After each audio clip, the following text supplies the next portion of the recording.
नमस्कार, clean news UP में आपका स्वागत है और वक्त हो चला है दिन भर की सभी ताज़ा खबरों का। देश का पहला दिव्यांग स्टेडियम लखनऊ में तैयार, सीएम योगी करेंगे उद्घाटन। यूपी के योगी सरकार ने दिव्यांगों को सौगात देने की तैयारी कर ली है। यूपी की राजधानी लखनऊ में राज्य सरकार अंतर्राष्ट्रीय स्तर की खेल सुविधाएं दिव्यांगों को प्रदान करने जा रही है। लखनऊ में शकुंतला मिश्र दिव्यांग पुनर्वास यूनिवर्सिटी में दिव्यांगों के लिए भव्य स्टेडियम तैयार हो गया है। अगले महीने सीएम योगी आदित्यनाथ इस स्टेडियम का उद्घाटन करेंगे। यूनिवर्सिटी के रजिस्ट्रार अमित कुमार सिंह का दावा है कि पूरे भारत में दिव्यांगों के लिए लखनऊ में यह पहला स्टेडियम होगा। इस स्टेडियम में दिव्यांगों के लिए पैरा ओलंपिक और एशियाड जैसे अंतर्राष्ट्रीय स्तर के खेल आयोजित होंगे। उन्होंने बताया कि स्टेडियम में रात में खेल के लिए फ्लड लाइट भी लगाई गई है। खेल के आयोजनों के लिए लाइव प्रसारण होंगे। बेरोजगार युवाओं को सरकार देगी स्वरोजगार, कमाई होगी धुआंधार। खादी एवं ग्रामोद्योग बोर्ड यूपी के बेरोजगार युवाओं को स्वरोजगार से जोड़ेगी। इस योजना के तहत पॉपकॉर्न बनाने की ट्रेनिंग देगी और प्रशिक्षण पूरा होने पर निःशुल्क पॉपकॉर्न मशीनें दी जाएंगी। यह योजना भुर्जी समाज के लोगों के उत्थान के लिए लाई गई है। पहले चरण में सूबे के 25 जिलों में इस योजना को शुरू किया जाएगा। राज्यपाल ने दिए निर्देश, शैक्षिक पदों पर भर्ती में नियमों का कड़ाई से करें पालन।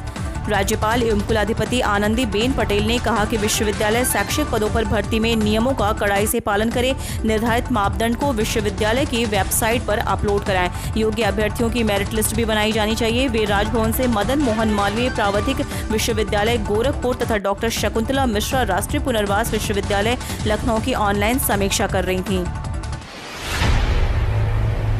बेसिक शिक्षा परिषद खाली पड़े 6,696 पदों पर जल्द होगी भर्ती। 28-29 जून को होगी काउंसलिंग।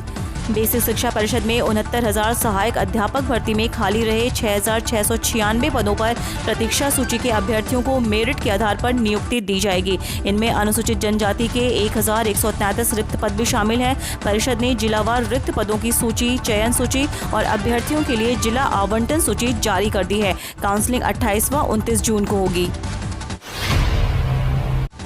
कब जारी होंगे सीबीएसई और यूपी बोर्ड्स के नतीजे? यूपी बोर्ड के 10वीं और 12वीं के रिजल्ट का फॉर्मूला तय हो गया है। अब बोर्ड दोनों कक्षाओं के नतीजे जारी करने की तैयारी कर रहा है।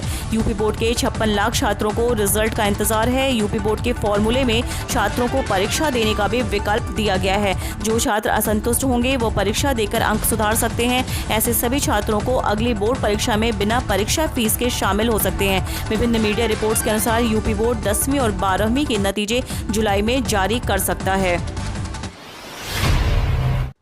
यूपी समेत 5 राज्यों में अगले साल होने वाले विधानसभा चुनावों को लेकर बीजेपी ने शुरू की तैयारी। जानें क्या है रणनीति। उत्तर प्रदेश समेत अगले साल होने वाले 5 राज्यों के चुनाव को लेकर बीजेपी ने तैयारियां शुरू कर दी हैं। इसको लेकर बीजेपी अध्यक्ष जेपी नड्डा ने भारत सरकार के वरिष्ठ केंद्रीय मंत्रियों के साथ बैठक की और चुनावी राज्यों में विकास परियोजनाओं को लेकर चर्चा की। माना जा रहा है कि अगले कुछ दिनों में केंद्र सरकार चुनावी राज्यों को ध्यान में रखते हुए कई अहम योजनाओं की घोषणा कर सकती है। यूपी उत्तराखंड में अकेले चुनाव लड़ेगी बसपा। मायावती बोली, एआईएमआईएम से कोई गठबंधन नहीं। बहुजन समाज पार्टी प्रमुख मायावती का कहना है कि पार्टी उत्तर प्रदेश और उत्तराखंड में अकेले राज्य विधानसभा चुनाव लड़ेगी। उनका यह भी कहना है कि यूपी में एआईएमआईएम और बसपा के एक साथ विधानसभा चुनाव लड़ने की खबर पूरी तरह झूठी है। बीएसपी इसका जोरदार खंडन करती है। मायावती ने आज सुबह ट्वीट कर इसकी जानकारी दी। उन्होंने लिखा कि मीडिया के एक न्यूज चैनल में कल से यह खबर प्रसारित की जा रही है कि यूपी में आगामी विधानसभा आम चुनावी ओवैसी की पार्टी व बीएसपी मिलकर लड़ेगी। यह खबर पूर्णतः गलत है, भ्रामक व तथ्यहीन है। इसमें रत्ती भर भी सच्चाई नहीं है। बीएसपी इसका जोरदार खंडन करती है।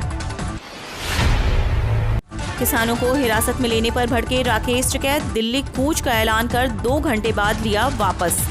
किसानों को हिरासत में लेने पर भाकियू के राष्ट्रीय प्रवक्ता राकेश टिकैत भड़क गए। उन्होंने यूपी गेट पर मीडिया से कहा कि सरकार की कथनी और करनी में फर्क है। किसानों को रिहा न करने पर दिल्ली कूच करने की चेतावनी दी। शाम को किसानों के छूटने पर दिल्ली कूच का निर्णय वापस ले लिया। उधर आंदोलन स्तर पर किसानों का कारवां फिर से बढ़ने लगा है। 3 कृषि कानूनों के खिलाफ आंदोलन को 7 माह पूरे होने पर शनिवार को भारतीय किसान यूनियन ने गवर्नरों को ज्ञापन देने से पहले विरोध प्रदर्शन किया।